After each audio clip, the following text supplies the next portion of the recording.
সরকারের বাংলায় সামনের ভয় নাই, আর কোনো দাবি নাই, দাবি মোদের একটাই, এমপিও চাই। সামনে মানববন্ধনে দাঁড়িয়েছি, তার কারণ হলো আমরা নির্যাতিত, আমরা নিপীড়িত, আমরা অবহেলিত।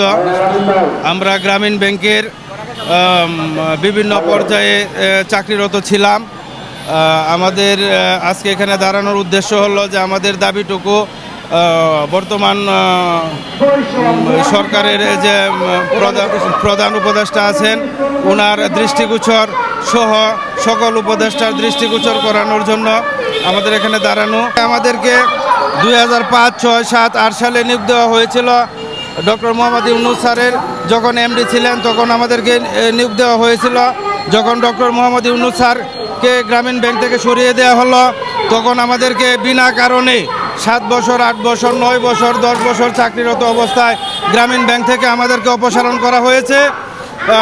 কোনো কারণ ছাড়াই আমাদেরকে অপসারণ করা হয়েছে। আমাদের জীবনের স্বর্ণ সময় 25 বছর থেকে 35 বছর পর্যন্ত, যে সময় আমরা অন্য প্রতিষ্ঠানে চাকরি করলেও ভালো কিছু করতে পারতাম, সেই সময়টুকু ব্যয় করে আমাদের কাউকে খালি হাতে, কাউকে 2-3 মাসের বেতন ধরে টারমিশন করানো হয়েছে। তো আমরা ডক্টর মোহাম্মদ ইউনূস স্যার ওনার মাধ্যমে এটা একটা সুবিচার আশা করছি। যদি গ্রামীণ ব্যাংকে আমাদের তাদের কর্মীর প্রয়োজন থাকে, আমাদেরকে পুনরায় যেন চাকরিতে বহাল করা হয়। আর যদি তাদের কর্মীর প্রয়োজন না থাকে, তাহলে আমাদেরকে আমাদের যে পর্যন্ত চাকরি হয়েছে সেই পর্যন্ত চাকরির ফুল পেনশন সহ আমাদের বকেয়া দেওয়ার জন্য আজকে আপনাদের মাধ্যমে জোর দাবি জানাচ্ছি। জি, ধন্যবাদ সবাইকে। আসসালামু আলাইকুম। আমরা গ্রামীণ ব্যাংকের সমস্ত নির্যাতিত কর্মী আমরা এখানে সমবেত হয়েছি এজন্য যে আমাদেরকে বিনা হাতে, বিনা টাকায়, আমাদেরকে 10 বছর হওয়ার সত্ত্বেও আমাদেরকে কোনো টাকা পয়সা না দিয়ে বিভিন্নভাবে প্রতারিত করা হয়েছে। এজন্য আমরা মানবতার জীবনযাপন করতেছি। আমরা অনেকভাবে আমরা চেষ্টা করছি, আমরা উপরস্থ কর্মকর্তার কাছে গিয়েছি, তারা আমাদের কোনো সমাধান দেয় নাই। অদ্যবধি আমরা অনেকবার চিঠি চালান করছি, তারা আমাদের সেই চিঠির কোনো জবাব দেয় নাই। তা আজকে আমরা এখানে দাঁড়িয়েছি যেহেতু আমাদের নেতা, আমাদের প্রথম বাংলাদেশের এখন বর্তমানে যিনি প্রফেসর মোহাম্মদ ডক্টর ইউনূস, যিনি উপদেষ্টার প্রধান আছেন, আমরা তার মাধ্যমে এটা সমাধান পেতে চাই।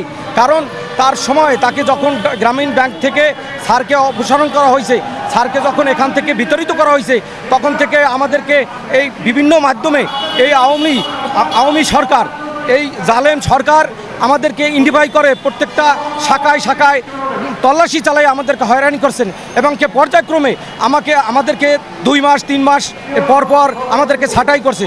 আমাদের 10 বছর নিয়ম অনুযায়ী 10 বছর পর আমাদেরকে বেতনের 10% বেতনের যে কর্তন করে আমাদেরকে দেওয়া হয়, আমাদের যে আমাদের পেনশন দেওয়া হয়, কিন্তু নিয়ম অনুযায়ী সেই পেনশন তারা দেননি। সে বলছেন আমরা টাকা পয়সা দেব, কিন্তু ওনারা আমাদেরকে অনেকভাবে প্রতারিত করেছেন, দেয় নাই, আমাদেরকে 1 টাকাও দেয় নাই। যখন আমরা এখান থেকে যোগদান করছি 2006 সালে, তখন আমি একা ছিলাম। সেই সময় আমাদেরকে যোগদান করায় 10 বছর কাজ করানোর পরেও আমার জীবনে আমি কখনো পুকুরেও নামিয়া গোসল করি নাই। কিন্তু আজকে এই গ্রামীণ ব্যাংকে চাকরি করার সত্ত্বে আমাদের জীবনের 35টি বছর আমরা যখন হয়ে গেছে, 10 বছর চাকরি করছি, তখন আমাদের অন্য জায়গায় যাওয়ার মতো কোনো সুযোগ নাই। কেননা আমরা তো চুরি করতে পারবো না, আমরা তো ডাকাতি করতে পারবো না। কিন্তু বর্তমান যিনি এমডি আছেন, বিগত দিনে যিনি ছিলেন এই রতন কুমার নাগ এবং আব্দুল মজিদ স্যার এবং জাহাঙ্গীর হোসেন, তারা আমাদেরকে বিভিন্ন প্রতারণার শিকার আমরা হয়েছি তাদের দ্বারা। কেননা তারা আমাদের সমস্ত টাকা আত্মসাৎ করছেন। আমাদের যে টাকা দেওয়ার কথা ছিল, একজন কর্মীকে যখন টাকা পয়সা বাড়ি পাঠানো হয়, আমরা জানি বা একজন কর্মী যখন চাকরি করবে না, তখন তাদের যে এটা থাকে পেনশনের টাকাটা থাকে, সেই টাকাটা তাদেরকে দেওয়ার কথা, কিন্তু তারা না দিয়ে তারা নিজেরাই আত্মসাৎ করছেন, বরঞ্চ আমাদের কোনো টাকা পয়সা তারা দেননি। এখন আমরা কি খুব মানবতার জীবনযাপন করছি, আমাদের সামনে আর কোনো পথ নাই। আমরা আশা করব আমাদের প্রিয় স্যার ব্যাপারটা তার মাধ্যমে আপনারা তুলে ধরবেন। আমাদের প্রিয় সাংবাদিক ভাইরা যারা আছেন, আপনাদের কাছে আমাদের আকুল আবেদন, আমরা মানবতার জীবনযাপন করছি। আমরা এতটা বছর ছিলাম, আমাদের তাদের দ্বারস্থ হয়েছি, এমনকি আমরা একটা মানববন্ধন করতে চেয়েছি ব্যাংকের সামনে, তাও আমাদের করতে দেওয়া হয় নাই।